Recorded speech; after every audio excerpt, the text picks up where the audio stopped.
Judges 19, a Levite's concubine degraded.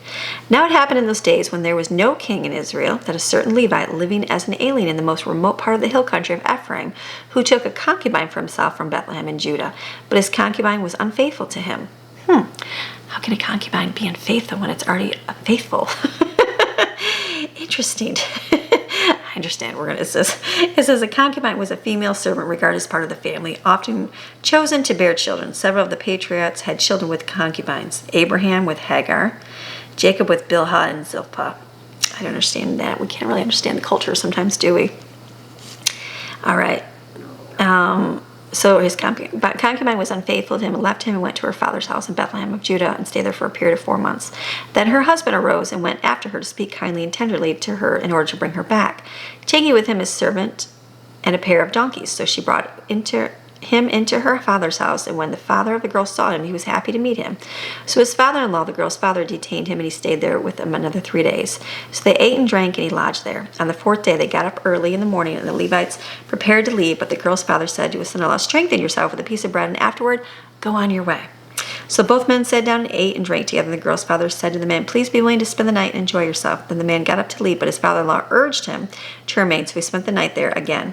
On the 5th day, he got up early in the morning to leave, but the girl's father said, "Please strengthen yourself and wait until the end of the day." So both of them ate. When the man, his concubine, and his servant got up to leave, his father-in-law, the girl's father, said to him, "Behold, now the day is drawn to a close. Please spend the night. Look, now the day comes to an end. Enjoy the night here and celebrate yourself, and tomorrow you may get up early for a journey and go home." But the man was not willing to stay the night, so he got up and left and came to a place opposite Jebus, that is Jerusalem. With him were 2 saddled donkeys and his servant and his concubine. When they were near Jebus, the day was almost gone, and the servant said to his master, "Please come and let us turn aside into the Jebusite city and spend the night with us." But his master said, "We will not turn aside into a city of foreigners who are not of the sons and descendants of Israel. We will go on as far as Gibeah." And he said to his servant, "Come and let us approach one of these places, and we will spend the night in Gibeah or in Ramosh."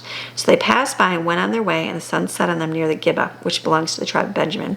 And they turned aside there to spend the night, and the Levite went in and sat down in the open square of the city, because no man invited them into his house to spend the night. And then behold, there was an old man who was coming out of the field from his work at evening. He was from his hill country of Ephraim, but was staying in Gibeah, and the men of the place were sons and descendants of Benjamin.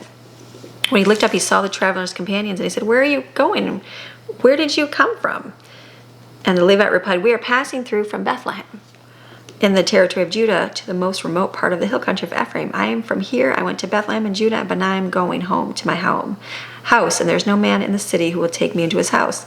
Yet we both have straw and feed for our donkeys, and also bread and wine for me and for your handmaid and for the young man who is with your servant. There is no lack of anything." Then the old man said, "Peace to you, only leave all your needs to me, and do not spend the night in the open square."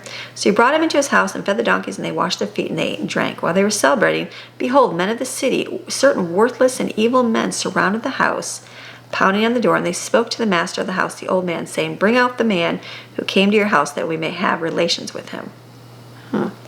Then the master of the house, went out and said to them, "No, my fellow citizens, please do not act so wickedly. Since this man has come to my house as my guest, do not commit this sacrilegious. Here is my virgin." This I don't understand. Didn't they do this? We heard this earlier, didn't we? We did. "Here is my virgin daughter and this man's concubine. I will bring them out now and abuse and humiliate them, and do to them whatever you want. But do not commit this act of sacrilegious against this man." But the men would not listen to him, so the man took the Levite's concubine and brought her outside to them, and they had relations with her and abused her all night until morning. And when daybreak came, they let her go. At daybreak, the woman came and collapsed at the door of the man's house where her master was until it was fully light. When her master got up in the morning to open the doors of the house and went out to go on his way, he saw, just go on his way, like just whatever.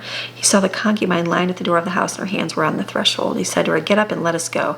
But there was no answer, for she had died. Then he put her body on his donkey, and the man left and went home. When he arrived at the house, he took a knife, and taking hold of his dead concubine, he cut her corpse limb by limb into 12 pieces and sent her body parts through all the territory of Israel.